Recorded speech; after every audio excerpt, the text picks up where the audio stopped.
Hello guys, you are welcome study with Dhanesh Kumar. आज मैं आपके लिए केमिस्ट्री के हवाले से मोस्ट रिपीटेड एमसीक्यूज लेकर आया हूं जो सिंध पब्लिक सर्विस कमीशन के एचएसटी और एसएसटी की टेस्टों में अक्सर आते रहते हैं। ये एमसीक्यूज मैंने 2017, 2018, 19, 20 की जो एचएसटी और एसएसटी की टेस्टें हुई थी उनमें से मैंने सिलेक्ट करके बनाए हैं। तो जो अब 2023 में जो एचएसटी और एसएसटी की टेस्टें होंगी तो मैं आपको 100% गारंटी देता हूँ उन टेस्टों में ये एमसीक्यूज 100% आएंगे। तो वीडियो को आखिर तक देखना, बीच में इसकी मत करना, फिर ये ना कहना आपने हमें ये एमसीक्यू समझाया नहीं और इसका हमें आंसर बताया नहीं। तो इसके लिए वीडियो को आखिर तक ज़रूर देखना है। तो बगैर टाइम वेस्ट किए हम अपने वीडियो को स्टार्ट करते हैं। तो हमारा फर्स्ट क्वेश्चन है, which is the branch of science in which we study about the structure, composition and property of matter. Science की वो कौन सी ब्रांच है जिसमें हम मैटर के स्ट्रक्चर, कंपोजिशन और प्रॉपर्टीज़ के बारे में पढ़ते हैं। अब हम इसके ऑप्शन देखते हैं तो इसके ऑप्शन क्या है। ऑप्शन है A physics, B biology, C chemistry, D none. अब ये जो ऑप्शन है मैं आपको ऐसे इजी तरीके से हल कराऊंगा जो आप मुझे इस क्वेश्चन का आंसर आप खुद बताओगे। तो पहले हम आते हैं क्वेश्चन। तो हमारा ऑप्शन है ए फिजिक्स। फिजिक्स में हम मैटर के बारे में पढ़ते तो हैं बट हम उसमें मोशन के बारे में पढ़ते हैं, मोशन और एनर्जी के बारे में पढ़ते हैं। उसके बाद है बायोलॉजी। बायोलॉजी में हम स्टडी करते हैं लाइफ के बारे में, हम लाइफ के बारे में स्टडी करते हैं, स्टडी अबाउट लाइफ। इसमें हम लाइफ के बारे में पढ़ते हैं, जैसे इंसान हो गए और प्लांट्स हो गए, तो हम उसके बारे में स्टडी करते हैं बायोलॉजी में। और तीसरा है केमिस्ट्री। केमिस्ट्री में हम मैटर के स्ट्रक्चर, कंपोजिशन और प्रॉपर्टीज़ के बारे में पढ़ते हैं। तो हमारा जो राइट आंसर है वो है सी। उसके बाद हम आएंगे दूसरे क्वेश्चन पे। तो दूसरा क्वेश्चन है, mixture of salt and water is.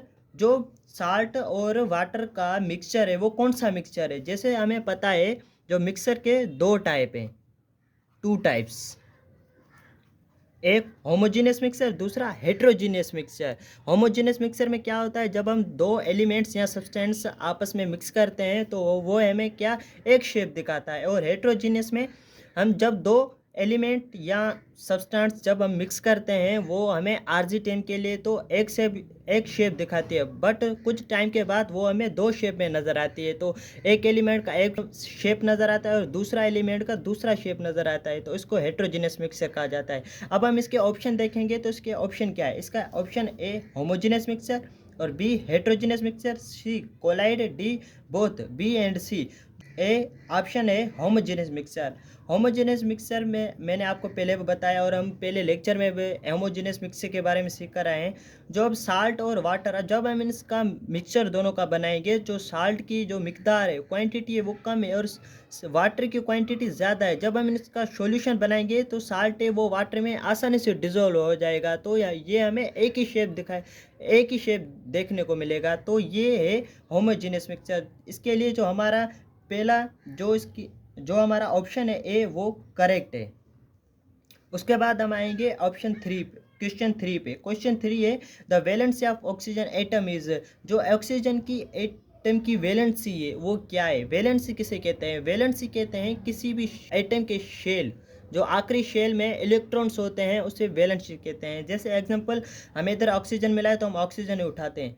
Oxygen का जो एटॉमिक नंबर है वो है 8। तो इसके जो पहले शेल में इलेक्ट्रॉन आएंगे वो 2 आएंगे, इसके दूसरे शेल में इलेक्ट्रॉन 6 इलेक्ट्रॉन आएंगे, तो इसके 8 इलेक्ट्रॉन पूरे हो गए। तो इसको लास्ट शेल अपना कंप्लीट करने के लिए 2 इलेक्ट्रॉन्स की ज़रूरत है, यानी जो ऑक्सीजन की जो वैलेंसी है वो है 2।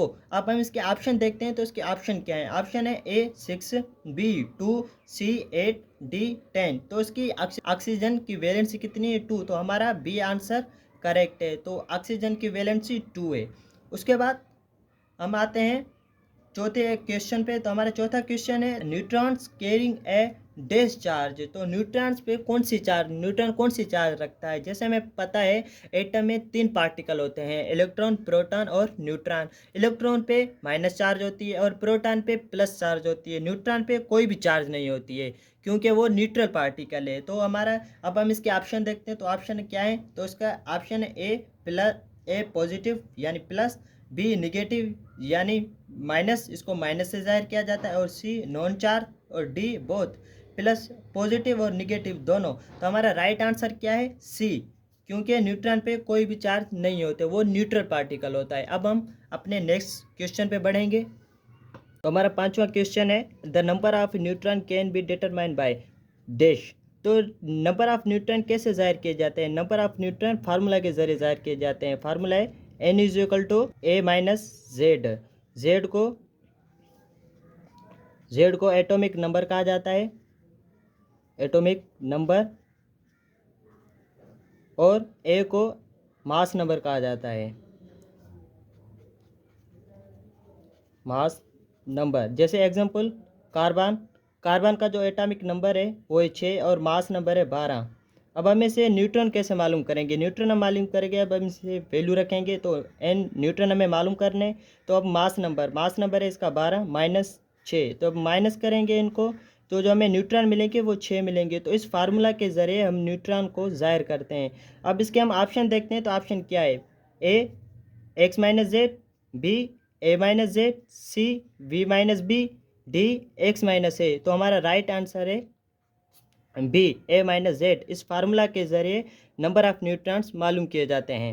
उसके बाद हम आएंगे 6 क्वेश्चन पे। तो हमारा 6 क्वेश्चन है, which one of the following discovered Avogadro's number. In scientist में वो कौन सा साइंटिस्ट है जिसने एवोगेड्रोस नंबर दरियाफ्त किए थे?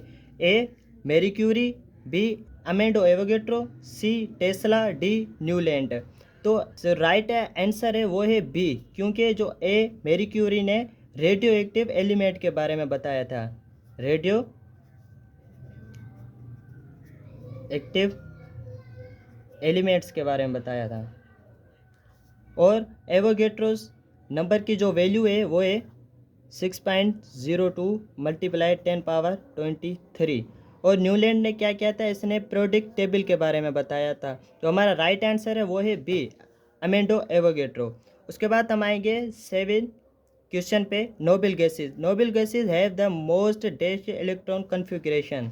तो जो नोबल गैसेज की जो इलेक्ट्रॉन कन्फिग्रेशन है वो कैसे होती है? वो स्टेबल होती है या अनस्टेबल होती है? अब इसके हम देखेंगे तो इसके ऑप्शन क्या है। इसका ऑप्शन है ए stable, B unstable, C both और डी नॉट।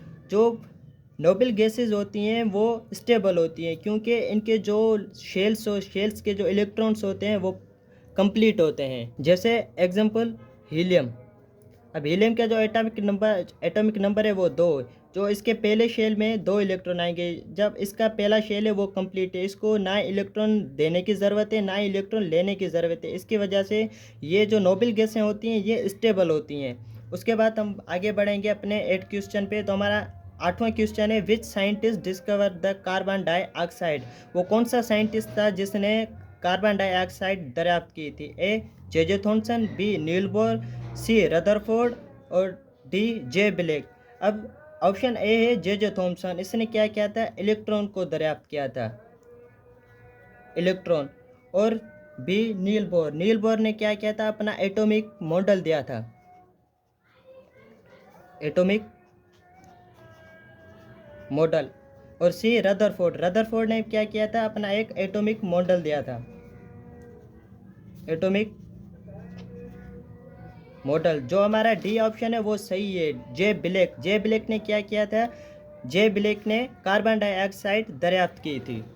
उसके बाद हमारा 9th क्वेश्चन है, dash is a charge species. इसमें चार्ज स्पीशीज कौन सी है? Option A ions, B molecule, C atom, D none. तो हमारा राइट आंसर है ए, क्योंकि आयन पे कोई ना कोई चार्ज होती है। तो इसमें माइनस चार्ज हो सकती है, इसमें पॉजिटिव चार्ज प्लस चार्ज वो हो सकती है। तो ये थे आज के हमारे MCQs।